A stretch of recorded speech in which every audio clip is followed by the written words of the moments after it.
চুরির বিধান হলো হাত কেটে দাও, দাও সেটা গোপনে নয়, প্রকাশ্যে জনসম্মুখে হাত কেটে দাও। বনু মাখজুমিয়া গোত্রের নারী যখন চুরিতে ধরা পড়লো, সাহাবারা চিন্তায় পড়ে গেলেন। সবেমাত্র মক্কার লোকেরা কালিমা পড়ে মুসলমান হয়েছে, ইসলামের আইন কানুন তেমন জানে না, ইসলামী শরিয়ার সাথে বেশি পরিচিত নয়। এখন যদি বিশ্বনবী চুরির যেই বিধান এটা যদি কায়েম করে হাত যদি কেটে দেয়, না জানি মক্কার লোকেরা আবার বিগড়ে যায়, না জানি মক্কার লোকেরা আবার মুরতাদ হয়ে যায়, না জানি মক্কার লোকেরা ইসলাম থেকে দূরে সরে যায়। চলো চলো সাহাবীরা মিলে পরামর্শ করলেন, চলো বিশ্বনবীর কাছে যে বলি, ও নবী, শুধু কেবলমাত্র একমাত্র এই নারীর জন্য চুরির হাত কাটার বিধানটা আপনি একটু থামিয়ে দেন। চুরির হাত কাটার যে বিধান এইখানে একটু রহিত করে দেন, বাকিগুলা কইরেন মদিনাতে যে চলবে, কিন্তু মক্কায় এবারের জন্য মাফ করে দেন। কিন্তু কে বলবে? এই যে পরামর্শ, সাজেশন, এটা কে দিবে বিশ্বনবীর কাছে? সাহাবারা চিন্তায় পড়ে গেলেন। আল্লাহর নবীর সামনে দাঁড়িয়ে আল্লাহর দেয়া হুদুদ, আল্লাহর দেয়া বিধান থামিয়ে দেওয়া, মাফ করে দেওয়া, এই কথা বিশ্বনবীর সামনে বলার সাহস তো কেউ রাখে না।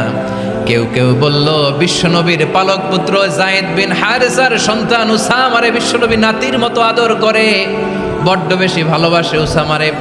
এজন্য সাহাবারা উসামাকে বলতো হিব্বু রাসূলিল্লাহ, বিশ্বনবীর ভালোবাসা। কি বলতো? সাহাবীরা বললেন, বিশ্বনবীর ভালোবাসা হিব্বু রাসূলিল্লাহ, উসামারে পাঠাও। উসামারে বিশ্বনবী নাতির মতো স্নেহ করে, মায়া করে, ভালোবাসে। আমরা পারবো না, উসামা পারবে। সবাই মিলে ফুলিয়ে ফুসিয়ে ওসামাকে, ছোট্ট ওসামাকে রাজি করালো। ওসামা, এমন এমন কথা যে তুমি বিশ্বনবীর কাছে বলতে হবে, পারবা নাকি? ওসামা বলে, পারবো। সাইয়েদনা ওসামা রাদিয়াল্লাহু তাআলা আনহু তরুণ সাহাবী বিশ্বনবীর কাছে গেলেন, যে বললেন, নবী, বনু মাখজুমিয়া গোত্রের এক নারী চুরিতে ধরা পড়েছে, এবারের জন্য কি এই মহিলাটারে মাফ করে দিলে হয় না? এবারের জন্য একটু ক্ষমা করা যায় না নবী? বিশ্বনবী বলেন, আতাশফাউ ফি হাদ্দিম মিন হুদুদিল্লাহ, তোমার এত বড় সাহস উসামা, তুমি আল্লাহর হাত, আল্লাহর দেয়া বিধান, এটার ব্যাপারে সুপারিশ করতে এসেছো? তোমরা কি জানো তোমাদের আগে যত কওম, যত গোত্র, যত জনপদ ধ্বংস হয়েছে তার কারণ ছিল তাদের মধ্যে গরিবরা অন্যায় করলে তারা বিচার করত, আর ধনীরা অন্যায় করলে তারা মাফ করে দিত। খবরদার! ওয়া আইমুল্লাহ লাউ আন্না ফাতিমাতা বিনতি মুহাম্মাদিন সারাকাত লাকাতা মুহাম্মাদুন ইয়াদাহা।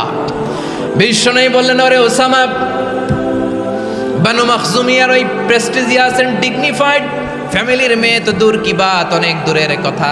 জেনে রেখো ওসামা, আমার কলিজার টুকরা, নয়নের পুটুলি ফাতেমাও যদি মক্কার জমিনে আজকে এই চুরির দায়ে ধরা পড়তো, আমি বিশ্বনবী মুহাম্মাদুর রাসূলুল্লাহ ধরে ফাতেমার ডান হাতটা কেটে দিতে এক বিলম্ব দেরি করতাম না। ইন্নাল্লাহা ইয়া'মুরু বিল আদল, আমাদেরকে জাস্টিস শিখায় পশ্চিমারা, আমাদেরকে ইনসাফ শিখায়, আমাদেরকে সুশাসন শিখায়। আর ইনসাফ, সুশাসন, ন্যায় বিচার, সুবিচার, জাস্টিস কারে বলে বিশ্বনবীর বায়োগ্রাফি থেকে জেনে নাও।